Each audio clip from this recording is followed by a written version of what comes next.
Приветствую вас, уважаемые друзья. Мы начинаем наш вечерний лайв. И да, кстати, надо поделиться этой передачей в соцсетях. Почему мы задержались на 2,5 минуты? Потому что мы сегодня снимали новый проект. Сейчас я вам все скажу. Сейчас только закину, да. Сегодня мы снимали новый проект. Это программа «Аспект» с Аней, которая вела у нас «Голос Гагаузии». Теперь она будет вести «Аспект». Это будет немножко другой формат. Он, во-первых, не только про Гагаузию, но про региональную политику Молдовы, про так называемое Приднестровье, про Гагаузию и иногда, может быть, даже про Бельцы. И это будет интервью с экспертами, с региональными политиками. И вот первый гость сегодня был записан. Завтра в 20:00 вы увидите. А послезавтра, в четверг, вы увидите со мной новый проект. Это будет интервью с Андреем Андреевским. И первый гость у нас приглашен Александр Слусарь. Я буду звать только политиков и только тех, которые, уровня, кто может претендовать на пост президента в год, когда у нас идут президентские выборы. Я считаю, это очень важно. Так что вот такие два новых проекта я немножко порекламировал, поанонсировал. Теперь давайте будем говорить о том, что же у нас происходит. Происходят у нас очень важные вещи. Да, кстати, что мы рекламируем тут всякие напитки. Это случайно. Да, так вот, вчера, конечно, главный скандал, то, что произошло на выходные, съезд так называемой молдавской оппозиции в Москве.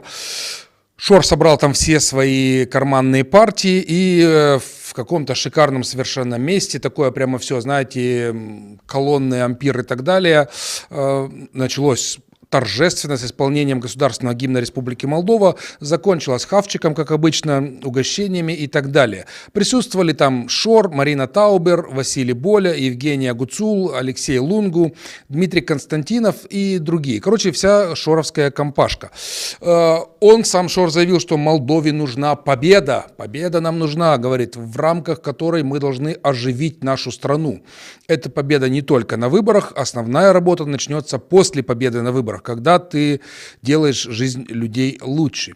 И Таубер добавила, что мы хотим сами принимать решения. ЕАЭС – это огромный рынок, который был потерян официальным Кишиневым из-за политики властей Молдовы. Мы хотим снова развивать нашу экономику эффективно, и в ЕАЭС для этого есть гигантские возможности, заявила Таубер. Правда, вот я на днях что-то смотрел у «Спутника», есть у нас такой, до сих пор работает в Кишиневе. Они говорили, там какой-то у них эксперт, я не запоминаю их имена, потому что, во-первых, я не уверен, что они эксперты, но неважно. Он рассказывал о том, что вообще-то логистика сделала невозможным торговлю с Россией, потому что цена доставки товара выросла в разы, потому что надо объезжать половину Европы, чтобы привезти какой-то товар в Россию. Через Украину невозможно, да и сейчас и через Европу становится все сложнее и сложнее. И тут не совсем понятно, как мы будем торговать с этим самым ЕАЭС. То есть сколько будут наши стоить яблоки в Москве, если они для этого будут объезжать половину земного шара. Об этом Таубер не сказала. Зато она сказала, что вся молдавская оппозиция должна объединиться против ПАС и Маю Санду. Вот она, вся молдавская оппозиция, по крайней мере, вся та ее часть, которая сидит на зарплате у Шора, объединилась и, собравшись, объявили о создании политического блока «Виктория Победа». И подписи под этим документом о создании блока поставил Илон Шор, лидер движения Шор. Тут уже, кстати, первый вопрос. Это что это? То есть политический блок, который состоит из Илона Шора, лидер несуществующего движения Шор. То есть уже непонятно. То есть уже этот блок не может баллотироваться ни на каких выборах. Наталья Параска, председатель партии Возрождение, Алексей Лунгу, председатель партии Шанс, Вадим Грозаву, председатель партии Виктория, Александр Бескиеру, председатель партии Альтернативная сила Молдовы. Мощные партии, у каждой где-то там 0,1% рейтинга. Но неважно. Важно то, что участвовал Киркоров и Басков. Вот эти два главные борца за традиционные ценности, которые, вы знаете, как они выглядят. И, с другой стороны, знаете, как говорят, помните, была такая мысль, что почему русские вошли в Крым, потому что если бы они не вошли в Крым, там были бы солдаты НАТО. Видимо, если бы эти борцы, которые за традиционные ценности, в костюмах, сеточках, в прозрачных там каких-то стрингах, не знаю в чем, если бы не они, то, конечно, туда пришли бы европейские геи. Поэтому свои, они как-то ближе, роднее и так далее. И вы видели на обложке, это там вот с того как раз мероприятия Шор в обнимочку с Киркоровым, они там идут. Киркоров прямо вот видно, что Духовные ценности у него прямо вообще в каждом как бы миллиметре. Ну да, медийная поддержка со стороны России была максимальная. Даже Боброедка Симонян объявила о том, что в Москве прошел съезд молдавских оппозиционеров. В Москве, говорит, внимание, прошел съезд здоровых молдавских оппозиционных сил. Мы должны их поддержать. Такие же силы есть в других странах. Мы должны поддержать и их, заявила Марго Симонян. В эфире у воскресного вечера, то есть это одна из топовых их передач пропагандистских у Владимира Соловьева. И говорит, у России есть, все та же Симонян, у России есть один выход – оставаться великой Россией, либо превратиться в зараженной оспой индейцев. Я не очень понял эту фантазию про зараженных оспой индейцев. Это что-то она, не знаю, что она теперь хочет съесть. Видно, бобров уже нету, всех сожрала, теперь индейцев хочет есть. Или что это было, неважно. Важно то, что Россия должна быть великой империей, которая вот насаждает всем свою политику. Ну, в выводах мы об этом чуть подробнее поговорим. Некоторые реакции... Да, давайте, кстати, посмотрим. У нас тут есть вопросы. Так, во-первых, с нами сегодня Тискань, Сороки, Болонья, Подмосковье, Прага, Ботаника, Рожкановка, Бухарест, Рыбница, Бельцы, Телецентр, Германия, Страшены, Даллас, Старая почта, Коцелень, Каушаны, Хартоп, Парма.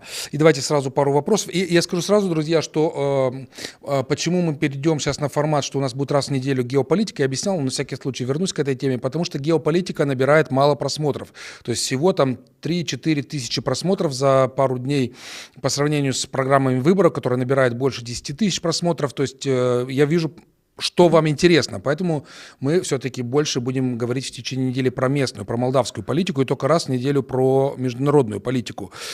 Потому что это важно для того, чтобы отвечать на ваши запросы. И что вы хотите, о том мы и будем говорить. Ну, а вы нас поддерживаете лайками, репостами и материально, кто может поддержать, там ссылочка на видео, на партнерские программы поддержки есть в описании. Да, мне, кстати, писали по поводу того, что не могут нам перечислять на карточку и по поводу 2%. Мы сейчас разбираемся с этой ситуацией. Там, видимо, ну, из-за того, что мы не особо вникаем в бухгалтерию, возможно, нам там что-то в банке заблокировали. Ну, разберемся и, думаю, на этой неделе или максимум на следующей все будет опять работать.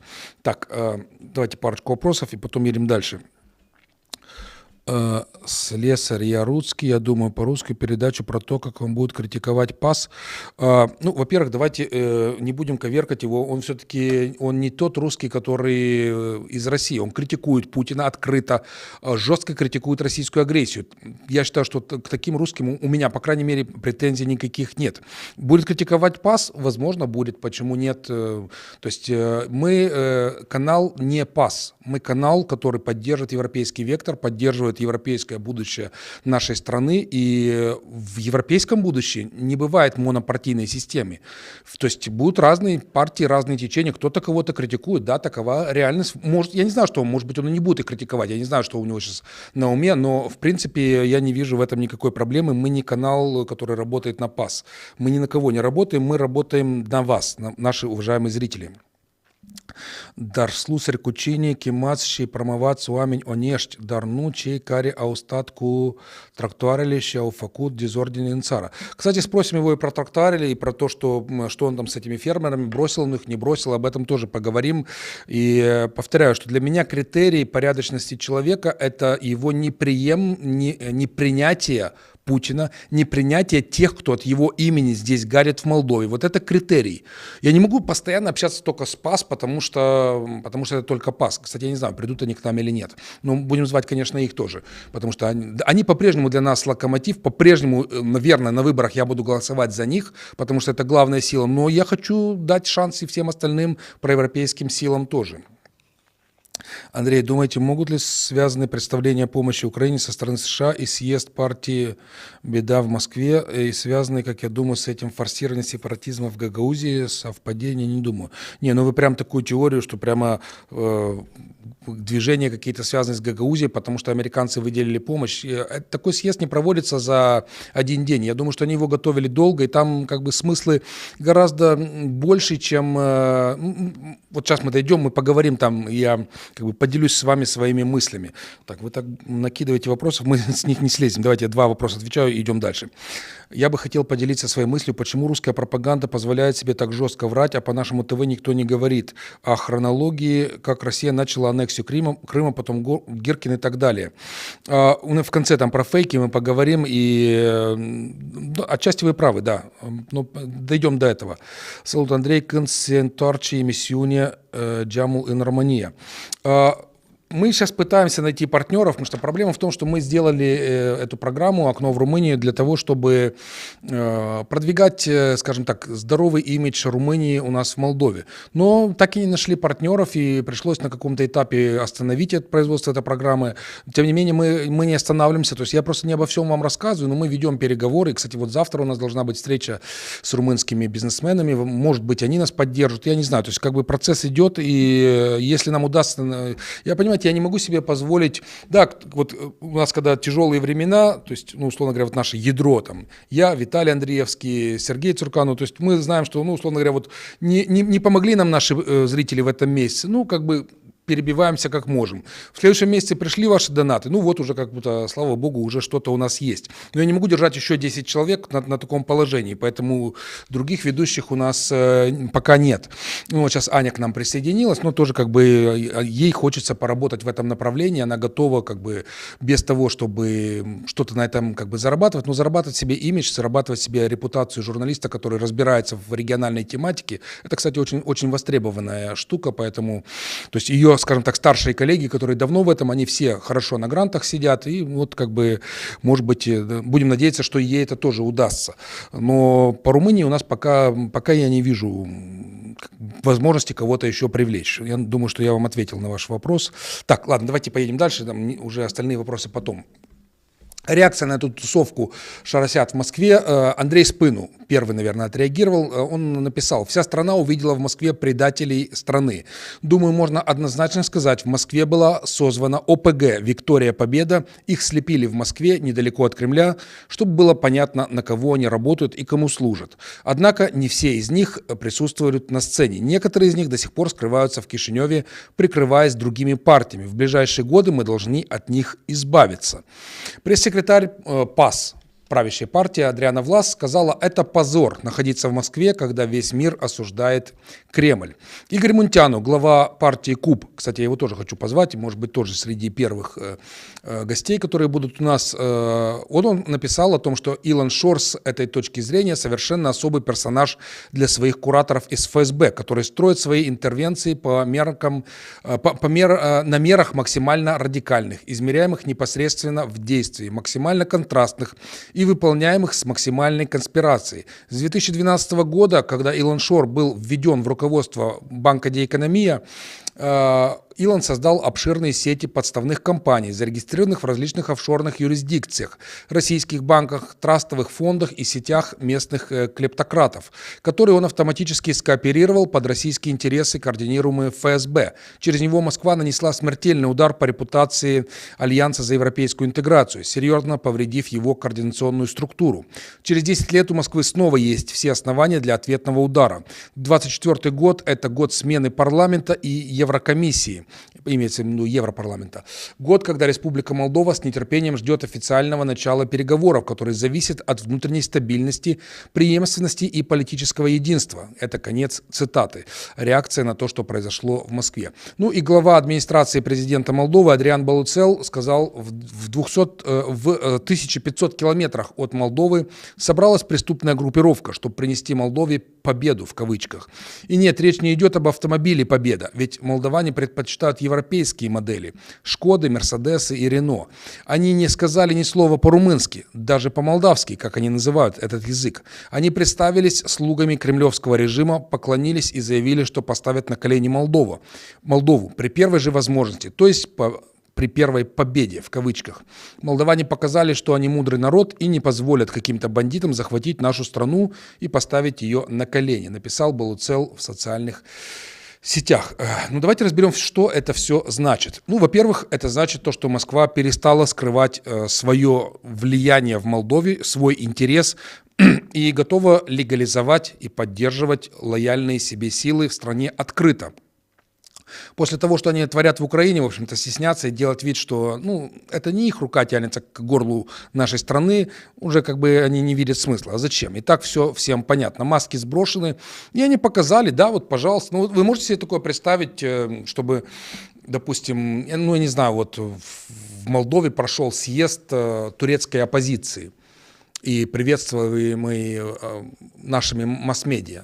Это был бы скандал международный.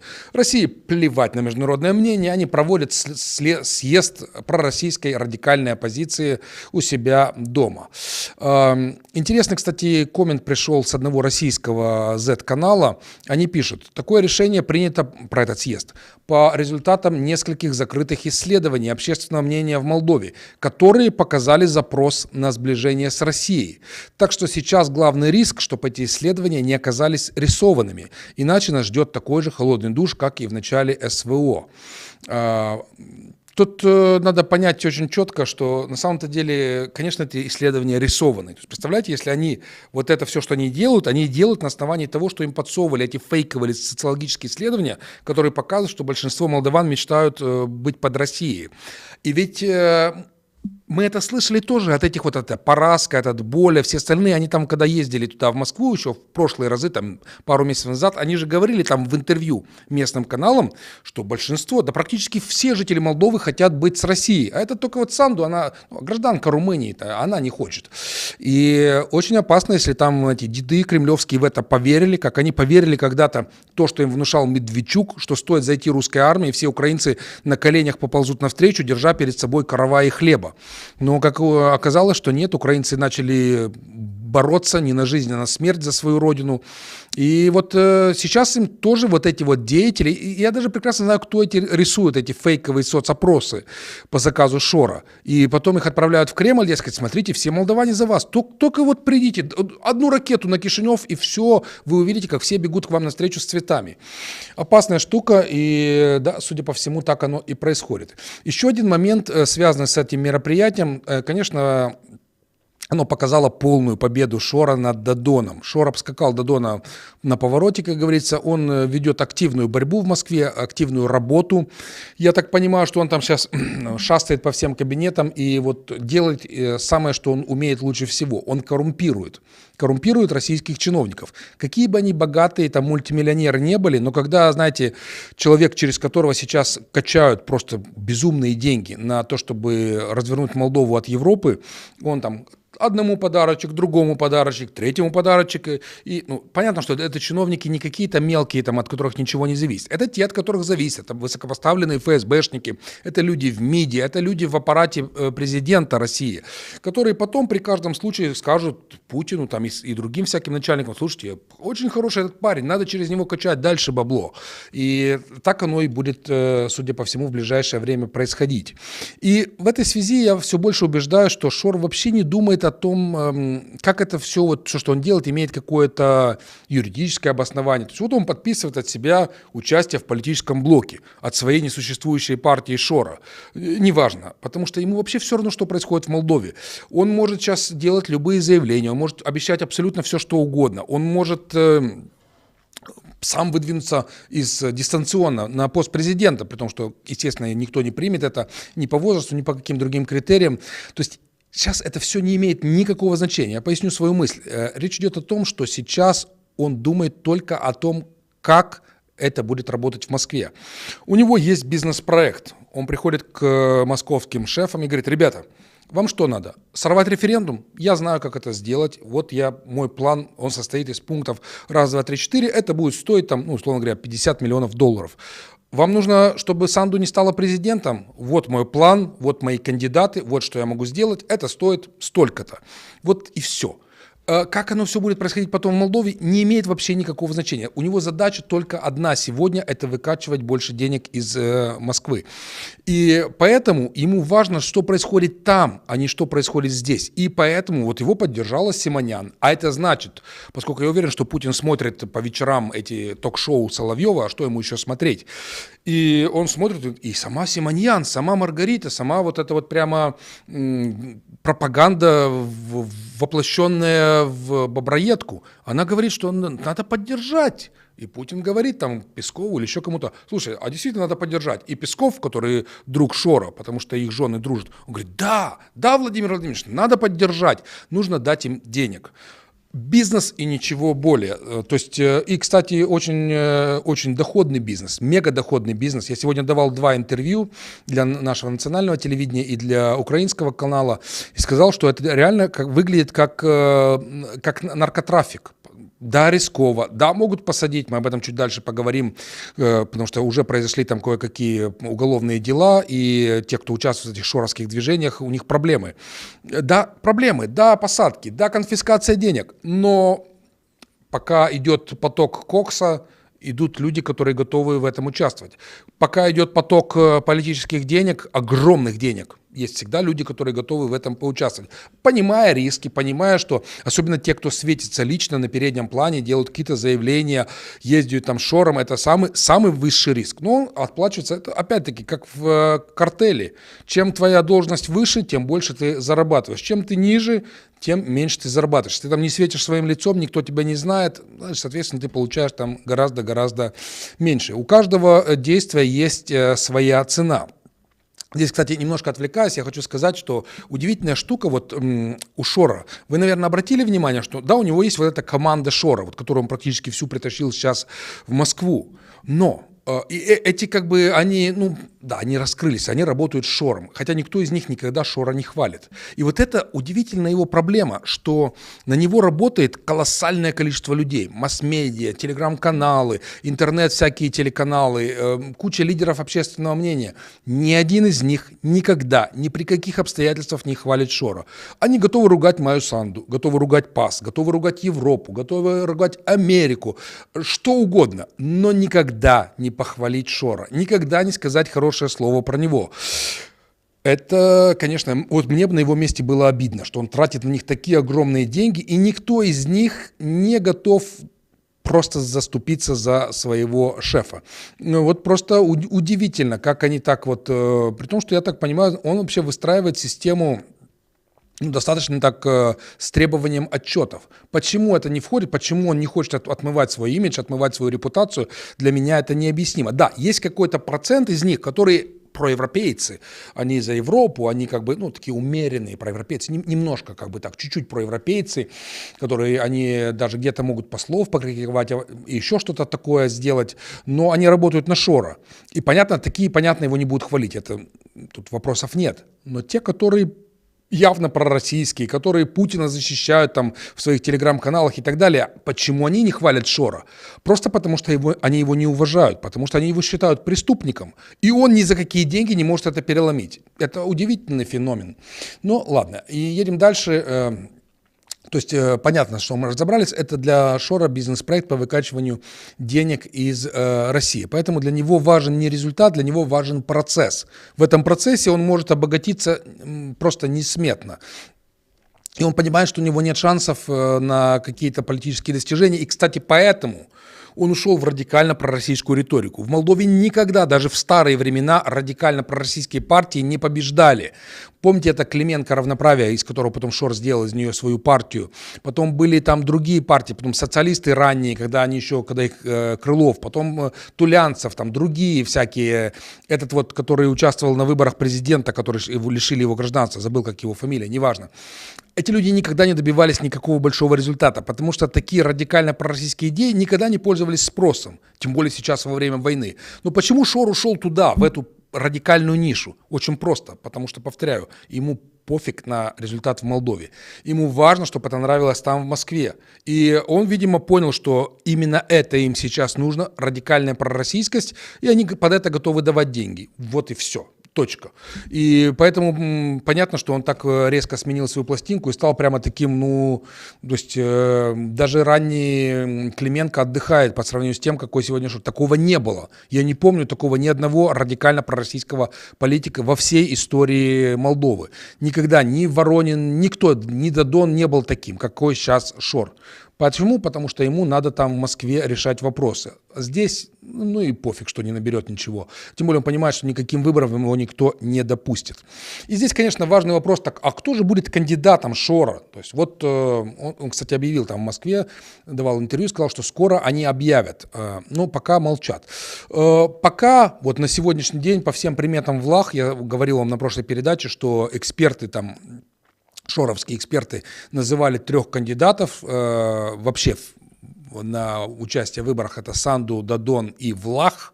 Потому что Влах, ну как бы ее проценты не говорят о том, что она должна быть в этой тройке. Но они ее туда внесли, что для меня является признаком. Потом другой вот сейчас шоровский человек взял у нее интервью, что тоже для меня является признаком. Пока что они делают ставку на Влах.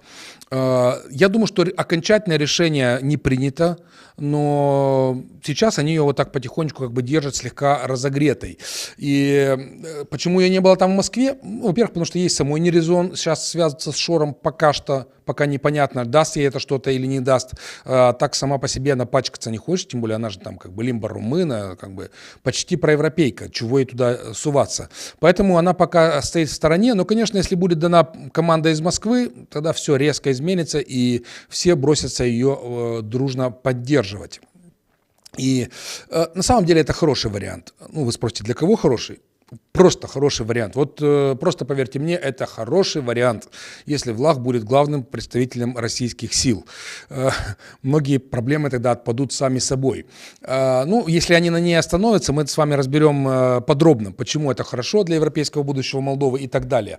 Но пока вопрос решается. Я думаю, что минимум еще недели 3-4, пока они поставят точку и будет понятно, кто же главный кандидат от России. Но история вот с этим съездом в Москве, она имела продолжение. Вчера вечером, так, давайте тут идут ваши вопросики.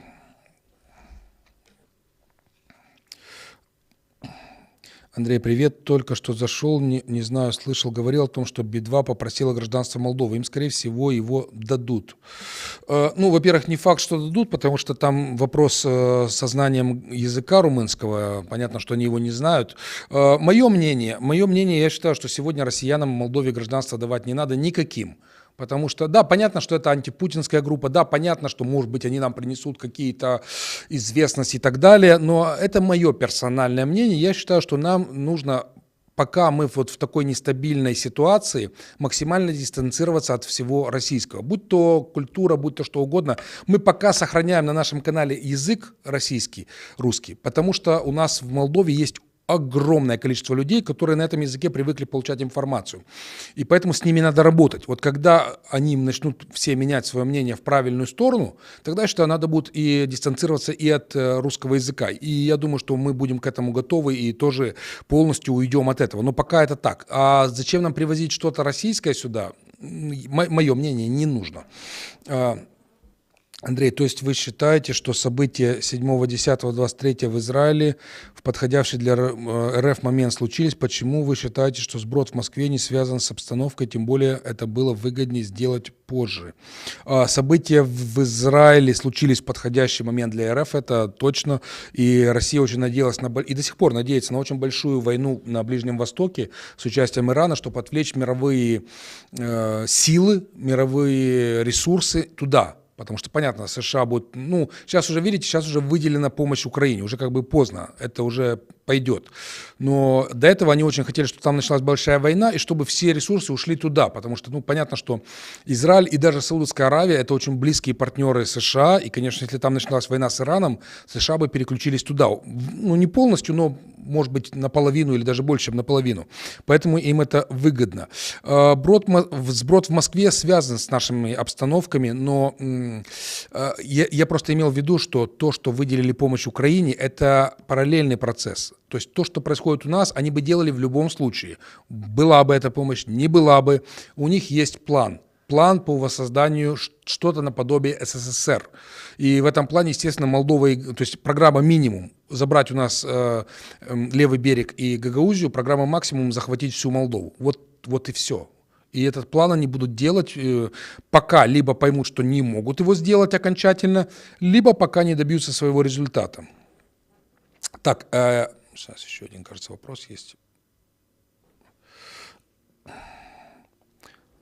Поздравляю вас с 20 200 подписчиков. Да, спасибо. И в конце я еще пару слов об этом скажу. Так. И что это провал в Украине научил Путина, он не сомневается, что может получиться еще один провал. Пока Путин верит в свою победу, да, и несмотря на то, что они постоянно намекают на то, что пора бы мирные переговоры, но они хотят переговоры с позиции победителя. И пока, я думаю, вчера мы говорили подробно в геополитике, сейчас должны вот в течение 2 месяцев прибыть самолеты, они уже есть, они уже выделены, летчики обучены, то есть сейчас начинаются логистические процедуры по переправке этих самолетов. Плюс придут дальнобойные ракеты от США. Короче, сейчас там станет очень жарко для оккупантов. И после этого, может быть, Путин поймет, что что-то идет не так. Расскажите про партию Платона «Феникс». А что рассказать? Про нее ничего не известно, кроме того, что он объявил о том, что она будет. Я тогда прокомментировал вкратце это, то, что я считаю, что это не про политику, это про статус политического беженца в Великобритании. Для этого это все и делается. И поэтому в этой партии не будет Натальи Марари, она будет в другом политическом проекте. То есть эта партия только для имитации политической деятельности, чтобы получить статус беженца, не более того. Поэтому я не вижу смысла что-то сильно обсуждать эти фениксы. Так вот. Вчера вечером возвращались из Москвы вот эти вот люди, которые побывали на съезде «Шарасят». Кстати, что интересно, когда появились первые картинки из Москвы, что там полный зал людей, я думал, это наша диаспора, что это молдаване, которые живут в Москве, их позвали там, типа, вот мы вам накрываем столы, ребята, придите, там, винцо, традиционная кухня и так далее. Оказалось, нет, их привезли из Кишинева, и они возвращаются обратно. Тут я сразу понял, что что-то не так, потому что это не активисты, которых надо было там вывести, тренинги какие-то. То есть это обычных пенсионеров набрали с разных районов, и, понятно, значит, зачем. То есть с ними хотели что-то провести обратно. Что-то, понятно, что деньги.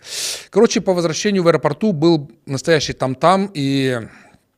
Это лидера этой партии «Возрождение» Наталью Параску, ее забрали на допрос в службу информации и безопасности, продержали ее там несколько часов, записали кучу видео с криками этих пенсионеров, как там вот их задерживают, ай-яй-яй, что же творится. Еще несколько активистов тоже забрали на допросы. Короче, сегодня днем была пресс-конференция с участием полицейских и прокуроров в Кишиневе, и вот Виорел Черноуцан, глава главного генерального инспектората полиции, заявил о том, что начинаются начаты уже процессуальные действия в отношении тех, кто вернулся из Москвы, и также других связанных лиц с Шором.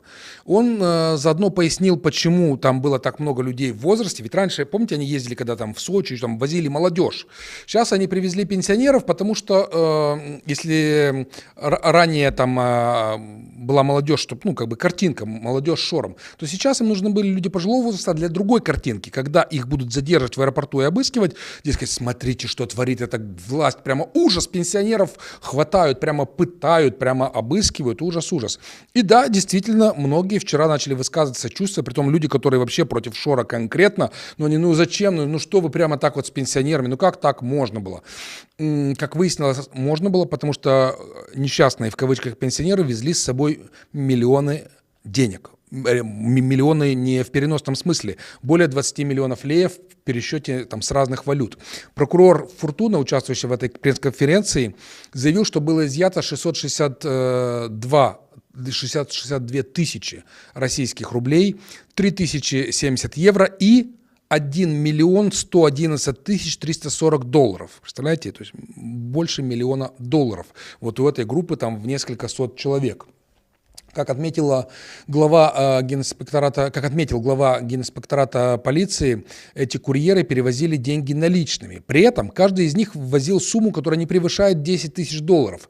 А я еще вчера сказал, что у нас же этот лимит, то есть, который не нужно декларировать. И они посчитали очень хитро. Дескать, мы сейчас раздадим каждому из них сумму меньше, чем 10 тысяч долларов, он по закону ее не обязан декларировать. И все проходят, потом собирают там где-то в офисе этот весь миллион, и вот у Шора есть там первый из этих там 50 миллионов, которые выделены ему на выборы. По словам начальника полиции, это, тем не менее, подпадает под статью о контрабанде в интересах преступной группировки. Это очень тяжелая статья, на самом деле, там серьезные сроки. И я думаю, что сейчас многие из тех, кто попали подозреваемые в эти дела, начнут сотрудничать со следствием. То есть, как это происходит? Я рассказывал вам уже раньше, но напомню. Например, задерживают активиста Шарасенка, который с деньгами. Ему говорят: послушай, вот эта статья такая-то, то есть тебе светит там реальный срок, допустим, ну, учитывая, что у тебя нет судимости, бла-бла-бла, 3 года ты получишь. Тут, как 3 года? За что? Я просто провез там немножко денежек. Ему говорят: да, ладно, можно сделать по-другому. Молдавское законодательство позволяет, значит, пиши, что ты готов сотрудничать со следствием, что ты сдаешь своих шефов, которые тебе дали эти деньги, объясняешь все, что они тебе сказали, от кого взял, кому передать, все, и мы тебя переводим в статус свидетеля. И все, у тебя нет никаких проблем. Ни судимости, ни вообще. То есть свидетель, просто придешь в суд, подтвердишь свои показания и до свидания. Таких ранее говорили по делам Шора около 50 человек уже есть. Это вот помимо вот этих, которых задержали сейчас. Их даже не задержали, они просто попали сейчас как бы под надзор. И я думаю, что сейчас из этих, то есть какое-то количество людей тоже подумают, что да ну его нафиг. Да, понятно, Шор им сейчас всем обещает там поддержку адвоката, все такое, но как бы сейчас поддержка Шора в Молдове это, ну, как бы не самая лучшая поддержка. Это может как бы даже минус сыграть, потому что судьи боятся связываться с ним, думают, да ну его нафиг, лучше уже посадить этих людей, чем потом, чтобы иметь какие-то проблемы с властями. Поэтому я думаю, сейчас многие из них будут давать показания, и мы узнаем, кому этот миллион и от кого он ехал. Кроме того, на этой пресс-конференции сообщили о том, что в ночь с 22 на 23 апреля правоохранители провели порядка 150 обысков у лиц, которые принимали участие в так называемом съезде в Москве. Обыски проходили в рамках дела о незаконном финансировании партии, сообщаются в полиции. Но, конечно, у Шора появился защитник, то ли у Шора, то ли у его денег, не знаю. Экс-премьер Молдовы Ион Кику по поводу происходящего вчера в аэропорту Кишинева сказал: «Я наблюдаю, с каким легкомыслием сотрудники правоохранительных органов выполняют преступные приказы власти. Неужели они не понимают, что маю первыми эвакуируют иностранцы, а их первыми отправят в окопы, как в 1992 году? Мы ничему не учимся». Ну, я не знаю, что он имеет в виду. Возможно, он имеет в виду, что когда когда Дон сказал «наши рядом», когда ихние будут рядом, Санду эвакуируют, а вот остальных отправят в окопы. Ну, а Кику, я не знаю, его что, получается, назначат тогда главой оккупационной администрации, или что он имеет в виду? Как-то вот недожеванная мысль, непонятно. Да, ну и еще по поводу вот этих вот движений Шоров, карты «Мир». Гуцул заявила: «Я снова вернусь на родину с хорошими новостями. Благодарю вас за возможность открывать уже первые активационные счета». И это она сказала на встрече с главой, на встрече с представителем Промсвязьбанка. Она говорит: жители Гагаузии теперь смогут воспользоваться картами «Мир» и получить прибавку к пенсиями, надбавки к заработной плате в бюджетной сфере. Ну, это говорит Башкан. То есть, представляете себе, чужое государство говорит: мы вашим чиновникам будем приплачивать. Нормально, да? И пенсионерам вашим будем приплачивать. А что? А вот просто так. Не для того, чтобы они за вас голосовали, а просто так. Да, просто так. Это она сказала, кстати, на встрече с главой российского Промсвязьбанка и с его представителями. А кто глава Промсвязьбанка, с которым встречалась Гуцул? Его зовут Петр Фродков. Кто это? Это сын того самого Фродкова, который возглавлял ФСБ. Так вот, ранее, сейчас уже там другой человек. Согласно плану, право на участие в программе имеют 25 тысяч человек из 120 тысяч жителей Гагаузии. То есть, почти больше, чем четверть, меньше, чем пятая часть. Очень большой процент. Для того, чтобы получить эти деньги, жителям автономии не надо ехать в Россию, просто подают заявку и бам, получают. Для этого им надо оформить эту карту. При этом Национальный банк Молдовы не разрешает пользоваться системой «Мир». Она у нас нелегальна. Но когда это беспокоило команду Шора. Промсвязьбанк – это основной российский банк, который обслуживает российских военных и военно-промышленный комплекс. Банк находится под западными санкциями с 2022 года. Этот банк активно работает на аннексированных украинских территориях, на оккупированных.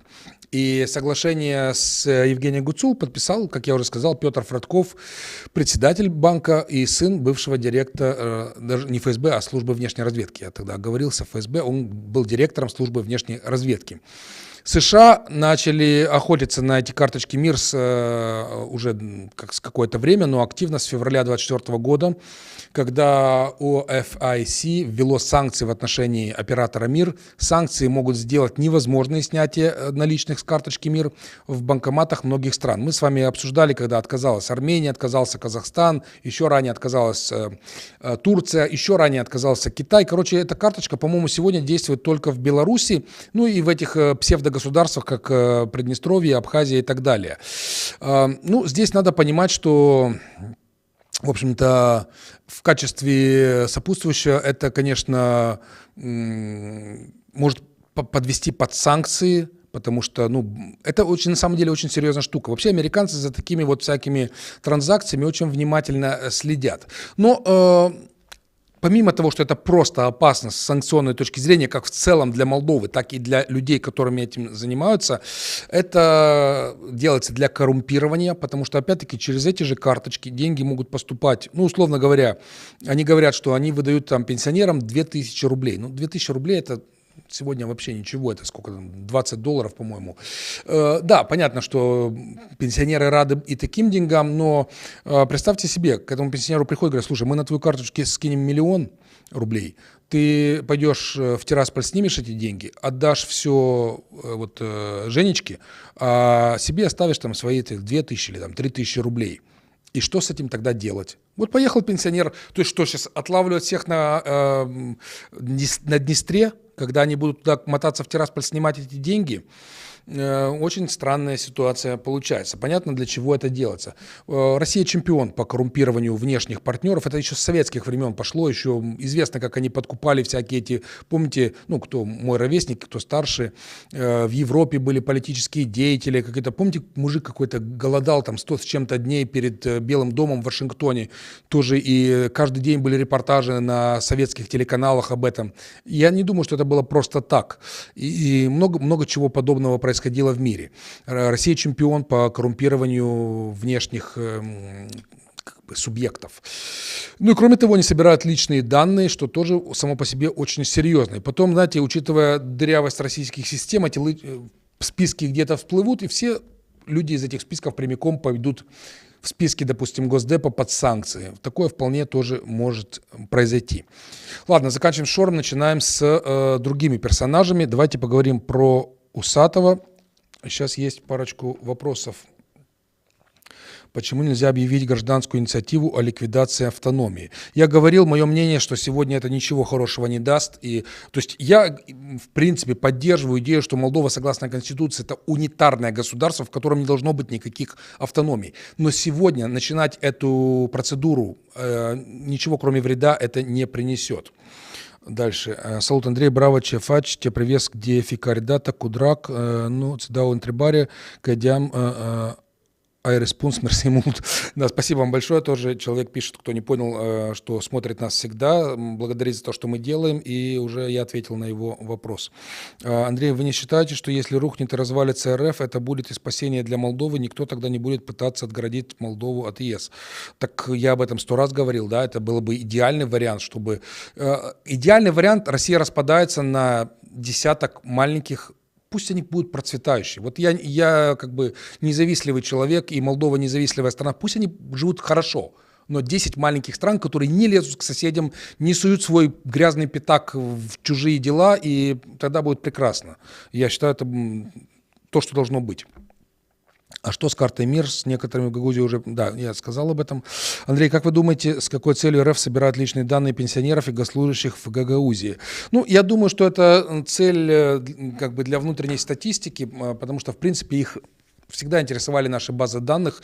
Говорят, в прошлые времена им сливали полностью наши данные со всеми паспортами, со всеми данными. Ну, видимо, по старой памяти собирают. Мало ли как. Пока, может быть, они не придумали, что с этим делать, но потом как-то придумают. Опять-таки, например, организовать, чтобы как будто эти люди все выехали в Россию и там проголосовали. Ну, может быть, звучит безумно, но кто его знает, чего они там придумают. По-любому какая-то гадость, ничего хорошего я от них не жду. Так, сейчас, секундочку, что там мне тут еще пишут. Да, я уже исправил по поводу внешней разведки про Фродкова. Окей, едем дальше.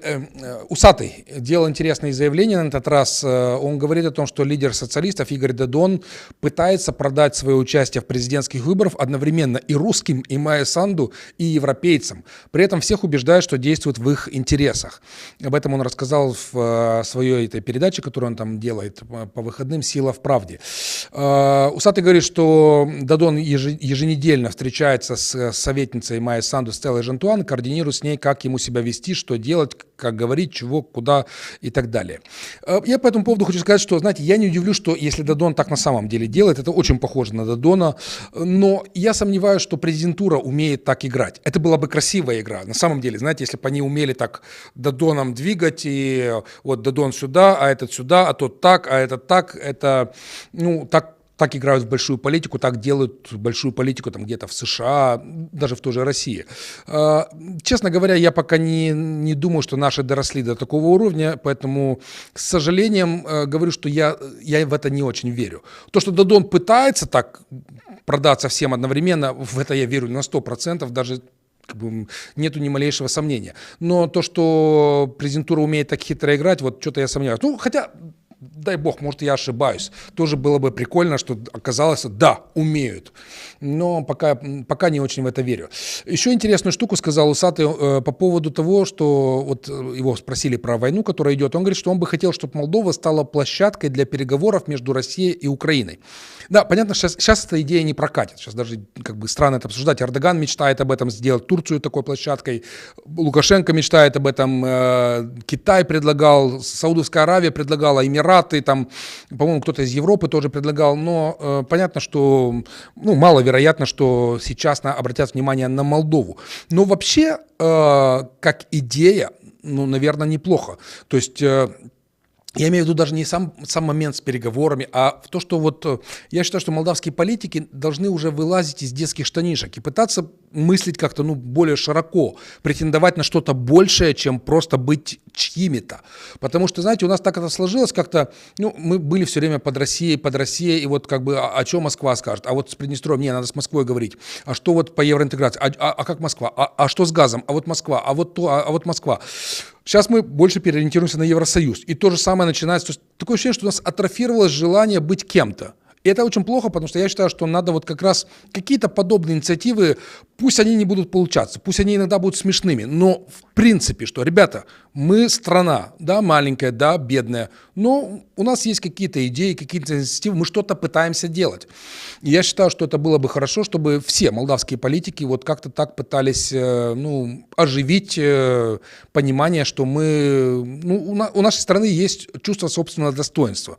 Будем ждать от других тоже такого. Еще один сейчас опять всплыл человек, которого не было какое-то время. Зимой я, по-моему, последний раз о нем упоминал. Тудор Ульяновский, это бывший министр иностранных дел при правительстве Демпартии. Вот он объявил уже публично о том, что будет баллотироваться на президентских выборах осенью. Как-то объявил странно. Обычно, знаете, особенно политик, который... какой-то, не топовый политик с маленьким рейтингом, обычно делаются как-то, то есть либо должно быть что-то сенсационное, плюс, а между прочим, я еще иду на президента, либо проводить какое-то мероприятие, чтобы, привлечь внимание. Он как бы, знаете, в интервью что-то рассказывает там об одном, о другом, еще и на президента пойду. Ладно, хорошо, так и запишем. Единственное, что я в этом интервью обратил бы внимание, как он изящно очистился от того, что он был в правительстве Демпартии, которая контролировалась Плохотнюком. Он сказал, что тогда была такая история, что посол США Дерек Хоган после того, как, помните, вот эта коалиция не сложилась, когда хотели, прошли выборы и пытались сделать коалицию, чтобы стабилизировать правительство, парламент, и после чего Плохотнюк сбежал, когда это не удалось. Так вот, тогда американский посол якобы предложил создать, он Плохотнюку предложил создать технократическое правительство во главе с Ульяновским. И до выборов, до досрочных, и потом провести выборы и уже как бы пытаться создать постоянное правительство. И типа Плохотнюк отказал, потому что посчитал, что у него нет компромата на Ульяновского, он не сможет его контролировать. И зачем ему такой премьер? Что я могу по этому поводу сказать? Во-первых, я не отказываюсь от своей мысли, что правые кандидаты нам нужны. Это хорошо, пусть будет. любит, пусть борются, пусть стараются. История по поводу его вот этой с Плохотнюком, я не знаю на самом деле, что об этом думать, потому что я такого не слышал. Ну, опять-таки, я же не такой был прямо во все кабинеты входящий. Может быть, действительно, я чего-то не знаю. Но, опять-таки, кто-то из журналистов мог бы позвонить там, из каких-то больших телеканалов, позвонить тому же Хогану, с которым они раньше общались, который давал им интервью, и сказать: господин посол, подтвердите или опровергните такую информацию. То есть, если он подтвердит, тогда, ну да, Ульяновский полностью как бы очищается от того, что он был в команде Плохотнюка. Его же даже американцы продвигали, а Плохотнюк его не захотел. Он там еще дальше рассказал, там большие проблемы ему сделал Плохотнюк. Ну, а если Хоган скажет, что ну, тогда как бы все резко изменится по поводу этого кандидата. Ну, в любом случае, то есть, пока я просто упомянул об этом как вот событие этой недели, не знаю, будем ли мы к нему возвращаться, потому что пока я не вижу там какого-то потенциала для того, чтобы это серьезно обсуждать. Ну, кто знает, с другой стороны, знаете, бывает всякое. Выстреливают, как тот же упомянутый Усатый, у него рейтинг только скачкообразный, то есть идет там что-то в районе 1%, потом 15%. Потом обратно. Так что, кто его знает, может быть, тоже такой случай, хотя сомневаюсь. Ну, и еще пару слов буквально в конце хочу по поводу фейков сказать. Сейчас, секундочку. Так, во-первых, мне пишет PayPal что-то. Что он мне пишет? Что Вадим нас поддержал. Спасибо вам, Вадим, большое. Мы всегда ценим поддержку наших подписчиков, и, в общем-то, за счет этого мы можем работать. Так, еще есть... Сейчас, секундочку. Есть вопросы. Будет ли власть реагировать на Шор, который прямо и открыто в Москве объявил ихнюю войну властям и Молдове в частности? Ну, уже реагируют, мы об этом поговорили. То есть, понимаете, проблема в том, что, я вот этот привел пример, это как мегарентабельный бизнес. Молдавская политика – это, может быть, даже круче, чем наркотрафик. Я не шучу сейчас. Потому что те деньги, которые можно заработать, вот, занимаясь тем, чем занимается Шор, продавая Молдову России, это может хватить на несколько поколений. Это вот реально речь идет о десятках миллионов долларов за очень короткий период. То есть такой рентабельности почти ни в чем больше нет. Поэтому с ним борются. Задерживают деньги, задерживают людей, раскрывают схемы, пока никак не могут добраться до его этих вот тиктоков, телеграммов и так далее. Но я думаю, что это тоже вопрос времени. Но всегда на такие большие деньги найдутся новые, желающие попытать свое счастье. Поэтому борьба предстоит очень тяжелая. Андрей, думаю, что пророссийские силы Влах, Дода, Шор и другие не смогут объединиться. Если бы могли, то вообще РФ, возможно, жили бы лучше.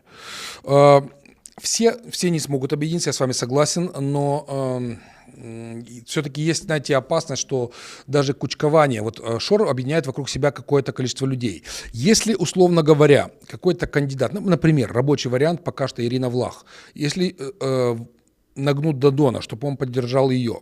Шор поддержит любого, кто скажет Кремль, ему вообще все равно. Плюс еще там парочку всяких там ионов отрицательных и положительных тоже ее поддержит, то вот как бы да, уже будет большая проблема. Но как бы там еще уже их проблема в том, кто этот кандидат, потому что не все кандидаты, как говорится, одинаково полезны для здоровья. Но об этом мы поговорим потом. Так, еще один вопрос и едем дальше. А что там шерстята, приехавшие с Москвы, походила полиция по их домам, пошерстила их, как я слышал, лимон баксов собрали. Ну, вы, наверное, позже подключились, я об этом говорил, да, там больше лимона баксов собрали, 1 100 000 с чем-то тысяч, это только долларов, плюс там, ну, еще по мелочи евро и рубли. Но можете посмотреть передачу сначала, там мы об этом подробно говорили. Так вот, по поводу фейков. Даниэл Вода, пресс-секретарь правительства, сказал о том, что сейчас в Фейсбуке активно появляется информация с утверждениями, что Польша намерена отправить в Молдову нелегальных мигрантов из Африки и Ближнего Востока, которые находятся на ее территории. И якобы молдавские власти на это согласились. Он сказал, что упомянутые сообщения размещены на фейковых аккаунтах, и это грубая ложь. Государственные институты ведут прозрачные и открытые переговоры по любым соглашениям, в которых участвуют. Власти предупреждают население, что в ближайшее время мы можем ожидать усиления дезинформации с целью разделения граждан нашей страны или с целью запугивания. Это должно нас мотивировать быть более бдительными и внимательными к источникам информации, которые мы читаем, и прекратить цепочку дезинформации. Эту ложь распускают, опять-таки, работающие на Москву люди и люди Шора, вот эти его фейковые многочисленные аккаунты. Ну и, например, тот же Валько, наш чемпион антиваксеров, тоже неожиданно распускает эту тему. И понятно, что это не могло им всем просто вот прийти неожиданно в голову под влиянием 5G, который у нас должны запустить, оказывается, скоро в Молдове. И что они сразу резко придумали эту тему. Понятно, что им кто-то это все вбросил, кто-то им прислал методичку разгонять эту тему. Почему? Очень просто. Потому что помните, как у нас, когда Дадон победил на выборах, когда он стал президентом, как они разгоняли тему о том, что если победит проевропейский кандидат, к нам сразу привезут 30 тысяч сирийских беженцев, что все уже готово, их завезут в Молдову. И тогда, да, кого-то это напугало. Как можно, сирийские беженцы? Да что вы, ни в коем случае. Нет, надо выбирать Дадона. Это был фейк. Никто даже не предполагал такого. Вот у нас Санду президент уже сколько времени. Никто нам не завез никаких беженцев ниоткуда.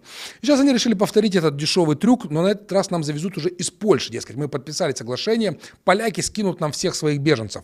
Вот, дескать, смотрите, как им не жалко Молдову, кормите этих беженцев, делайте с ними что хотите.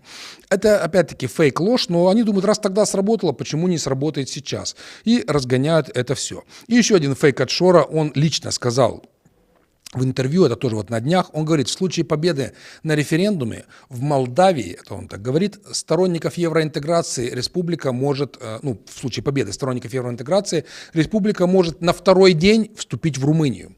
Поэтому у оппозиции нет другого выхода, кроме как бороться, невзирая на гонения со стороны властей. Понимаете?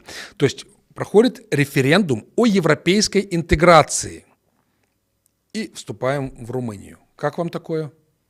Где логика? А не важно, где логика. Я вам говорил, что Шор уже не борется за логику, он не борется за то, чтобы как-то выглядеть рационально, пофиг. В Москве смотрят, говорят, ох, молодец парень какой, смотри, как он здорово загнул. Даже вот Марго Симонян такое не могла придумать. Хотя, может быть, это она и придумала, и даже Скобеева. Так что понятно, что у этой пропаганды больше нет никаких тормозов. И к выборам на Молдову просто затопит волна фейков. Вот увидите, начиная буквально с следующего месяца будет просто переизбыток какой-то лживой информации. Это, конечно, полностью обесценит информацию, которая появляется в интернете. Сейчас мы где-то что-то появляется, даже на анонимных источниках, мы можем думать, ну, может, правда, а может, неправда. Конечно, после вот этой атаки фейками никто уже не будет верить никаким анонимным источникам. И в этой связи, конечно, хорошо, когда есть такие каналы, как мы, которые вы знаете, вы нам доверяете. И мы, даже если где-то иногда косячим, такое тоже бывает, что иногда что-то недопроверили, мы потом возвращаемся к этой теме и говорим, ребята, вот так и так, вот здесь мы ошиблись. Для нас это не проблема, лучше всегда признать ошибку и сказать правду. Ну и плюс, опять-таки, мы не выдаем новость просто, вот нам, допустим, появилась какая-то новость, там вот Майя Санду сообщила, что нам из Польши пришлют там 50 тысяч африканцев. Мы говорим, что вот эти люди, которые они говорят такое, но это мы перепроверили, это не является... Короче, всегда нужно не просто тупо передавать новость, нужен какой-то элемент разбора, элемент аналитики, что мы всегда делаем на нашем канале. Поэтому, да, и поэтому у нас сегодня, вот на сегодняшний момент, я сейчас проверю, что цифра еще не выросла, потому что за сутки буквально был прирост. У нас сегодня за 28 дней наши видео только в сети YouTube. Я сейчас откладываю в сторону Telegram, Facebook, Instagram, TikTok, 4 других сети, в которых мы есть, берем только один YouTube. Нас посмотрели за 28 дней 1 миллион 900 тысяч раз. 1 миллион 900 тысяч просмотров. Я думаю, что к завтрашнему дню будет 2 миллиона. У нас подписчиков 20 тысяч, вот эта актуальная цифра, 20 248. То есть, опять-таки, я вам говорил еще неделю назад, что, дай бог, к концу мая у нас будет 20 тысяч. У нас уже, то есть, я думаю, что до конца этой недели может быть 21 тысяча. То есть, я уверен, что к осени мы выйдем, как минимум у нас будет 30 тысяч подписчиков и, ну, я думаю, что 5 миллионов просмотров суммарно по всем нашим сетям. Так что вот так. А что нам для этого нужно? Нужна от вас только ваша поддержка. Кто не может материально поддержать, поддержка лайками, репостами, поддержка каким-то добрым словом, вашим комментарием на всех наших проектах. И я вас призываю смотреть наши новые проекты тоже, чтобы они хорошо зашли на Ютубе, на Фейсбуке. Это будет в 8 часов. Завтра в 8 часов Аня, послезавтра я.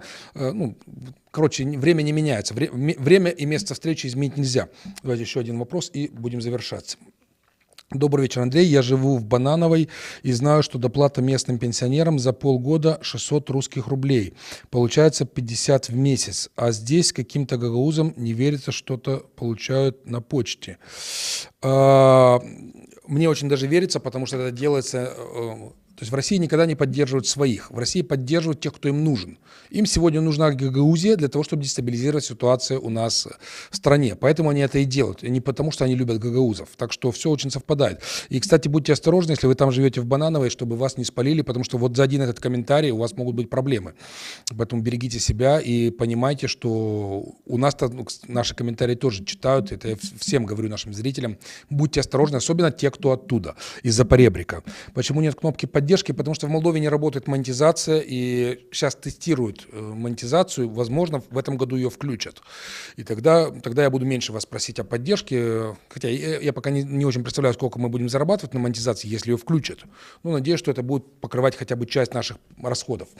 Так что вот так. Всем спасибо, друзья, что были с нами. Завтра вместо меня в 20:00 будет моя коллега Аня с своим гостем. Будут говорить как раз про проблемы Гагаузии, про Шора, про карточки мира и так далее. Ну, а послезавтра я уже со своим гостем будем говорить про другие разные проблемы. Всем спасибо, что были с нами. Увидимся послезавтра. Но завтра вы смотрите нас все равно с моими коллегами. Будет завтра и Сергей, и Виталий Андреевский, и Аня. Это все будет завтра. Хорошего вечера и пока.